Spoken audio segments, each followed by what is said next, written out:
Halo semuanya, saya Navita Sihite.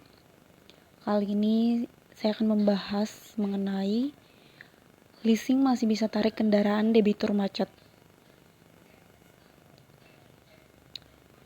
Leasing masih bisa tarik kendaraan debitur macet ini akan kita bahas bersama, dan tanpa berlama-lama mari kita mulai. Perusahaan leasing atau multifinance masih tetap bisa menarik kendaraan dari debitur tanpa melalui pengadilan negeri atau PN. Pasca putusan Mahkamah Konstitusi tentang fidusia. Putusan MK tersebut justru memperjelas pasal 15 Undang-Undang Nomor 42 Tahun 1999 tentang wan prestasi atau cedera janji antara debitur dan kreditur. Jadi, leasing masih tetap bisa menarik kendaraan dari debitur yang macet yang sebelumnya telah diperingatkan. Dengan catatan, prosedur sudah dijalankan. Kemudian, menurut Ketua Asosiasi Perusahaan Pembiayaan Indonesia atau APPI, Suwandi Wiratno, mengatakan bahwa saat ini ada simpang siur pendapat di masyarakat pasca putusan MK tentang fidusia ini.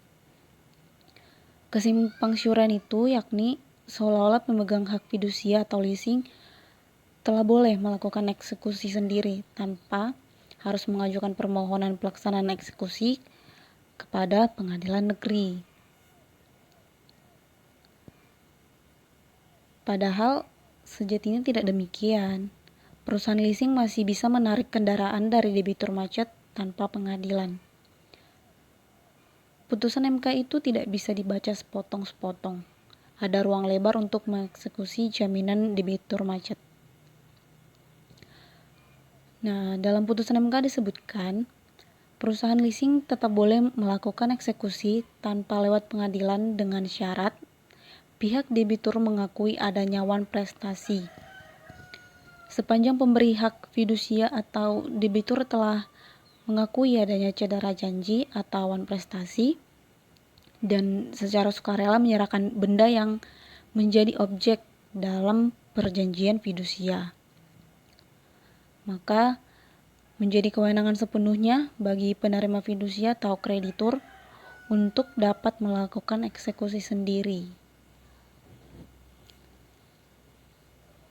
Kemudian, putusan MK juga menyatakan mengenai wan prestasi antara pihak debitur dan kreditur harus ada kesepakatan terlebih dahulu untuk menentukan kondisi seperti apa yang membuat wan prestasi. Jadi, ada perjanjian sebelumnya, seperti berapa pinjamannya, berapa bunga yang harus dibayar, termasuk jangka waktunya. Juga batas waktu pembayaran angsuran, bagaimana jika tidak membayar angsuran, dan berapa dendanya. Nah, kemudian Suwandi mengatakan leasing tetap bisa melakukan eksekusi sendiri dengan memberi mandat kepada penagih hutang jika penunggak benar-benar dinyatakan gagal bayar atau wan prestasi. Selain itu, bisa juga dilakukan jika nasabah penunggak terbukti cedera janji. Menurut dia, bila dua poin tersebut terpenuhi, tidak mungkin penunggak menolak kendaraannya ditarik secara sukarela. Oleh sebab itu, eksekusi bisa dilakukan dengan cara sendiri atau tanpa pengadilan. Saat kredit kendaraan itu ada juga tanda tangan jaminan fidusia. Maksudnya berjanji kalau nanti gagal bayar, bangkrut, itu tidak bisa bayar wan prestasi.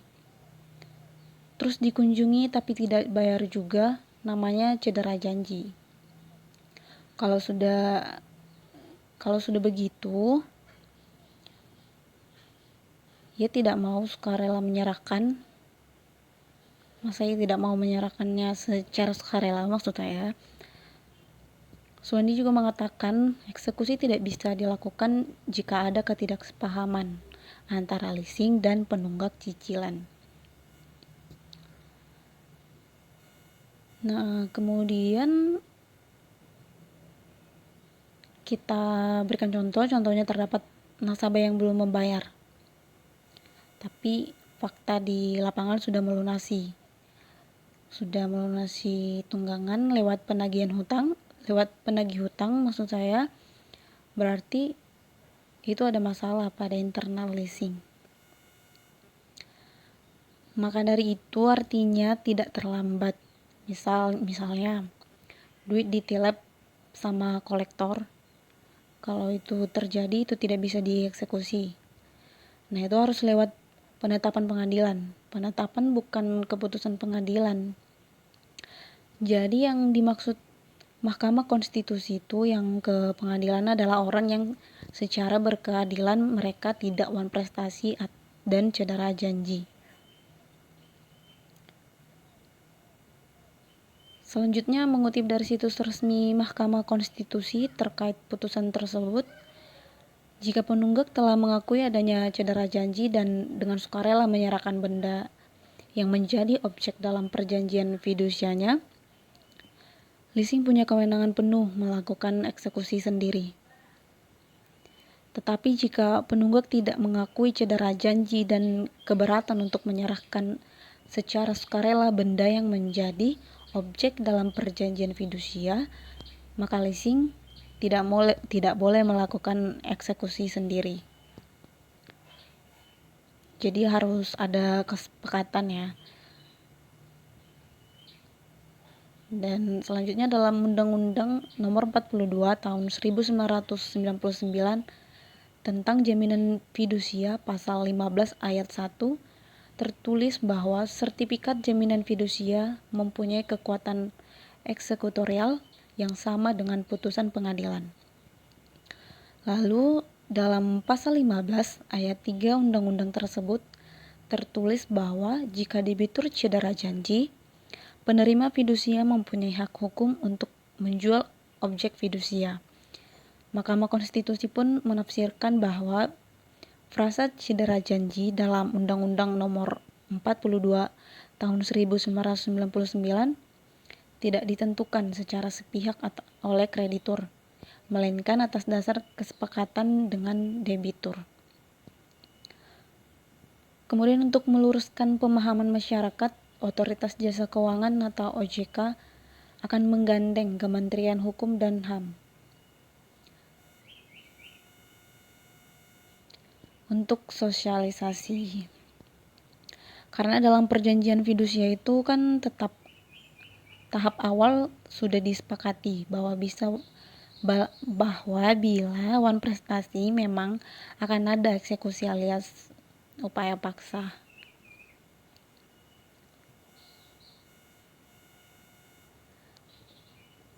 Nah, mohon maaf kameranya saya pindah-pindah ya karena agar kelihatan tampilan slide-nya. Oke, kita lanjut lagi dari pemetaan yang dilakukan OJK. Selain multifinance, ada sektor lain yang ikut terdampak putusan Mahkamah Konstitusi karena menjalankan usaha pembiayaan yang berkaitan dengan fidusia. Di antaranya yaitu termasuk perusahaan pegadaian, bank perkreditan rakyat atau BPR, hingga perusahaan finansial teknologi atau fintech. Menurut data OJK, nilai pembiayaan benda bergerak di industri keuangan non-bank atau LKNB mencapai yaitu sebesar 271,79 triliun rupiah per akhir Desember. Angka itu sekitar 75% dari total pembiayaan yang disalurkan industri, yaitu sebesar 469,32 triliun rupiah. Nah, dari kasus ini kita bisa menarik kesimpulan, dan kesimpulannya itu yaitu ada 2 syarat yang harus dilakukan dalam penarikan kredit macet. Yang pertama, tidak ada kriteria wan prestasi yang disepakati kreditur dan debitur dalam isi perjanjian mereka. Dan kemudian yang kedua, yaitu debitur enggan objek jaminan fidusia disita oleh kreditur.